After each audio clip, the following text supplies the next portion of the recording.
Rufin Viclair Mabiala est connu de beaucoup de Congolais parce qu'il vit aux États-Unis et il fait beaucoup d'analyses. C'est un homme de sciences. Certainement, il doit être professeur d'université.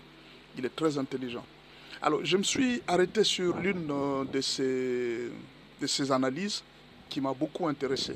Moi, j'analyse tout le monde. Je suis les analyses de tout le monde pour avoir aussi un peu d'intelligence. Alors, qu'est-ce qu'il dit?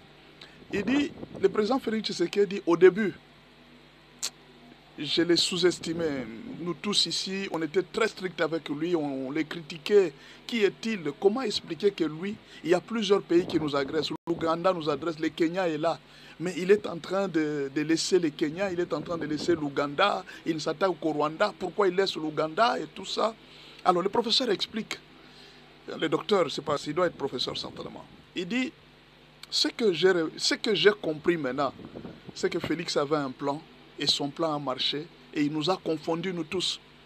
Là, nous sommes tous confondus par rapport à ce qu'il fait et il vient de réussir. Alors qu'est-ce qu'il dit? Il dit, vous savez, il donne un exemple. Il dit, vous savez, quand vous êtes en train d'attaquer les serpents, il ne faut pas chercher à les taper au tronc ou à la queue. Il faut taper sur la tête. Il dit, la région des Grands Lacs a été dominée par Kagame. C'est Kagame qui était la tête. Alors, pendant que les autres étaient en train de l'attaquer, de les battre de l'autre côté, les Kenyans frappent, l'Ouganda frappe et tout ça, Félix Tshisekedi s'est concentré sur la tête. Il frappait la tête, il a frappé la tête, il frappe la tête, il frappe la tête. Et alors, en frappant la tête, quand il réussit à faire tomber la tête, les autres membres sont tombés facilement. Et le professeur explique, il dit d'ailleurs, l'Ouganda a commencé à retirer ce soldat avant même que Boulos ne puisse arriver. Alors, cette stratégie-là qu'il est en train d'expliquer, c'est une stratégie propre à Félix Tshisekedi et beaucoup de gens ne lui ont pas donné la chance.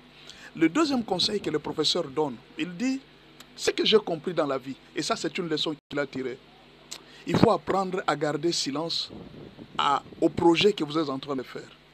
Le fait que Félix Tshisekedi était en train de cacher le plan, tout ce qu'il était en train de faire, les gens ne connaissaient pas. Tout le monde était en train de le condamner. Tu dois aller à la Russie, tu dois t'accrocher avec... Lui, il a gardé secret son plan et personne ne connaissait ce qu'il était en train de faire. Et au finish, il est en train de réussir avec son plan. Et nous tous aujourd'hui, nous sommes confondus, nous sommes en train de les regarder et de les féliciter.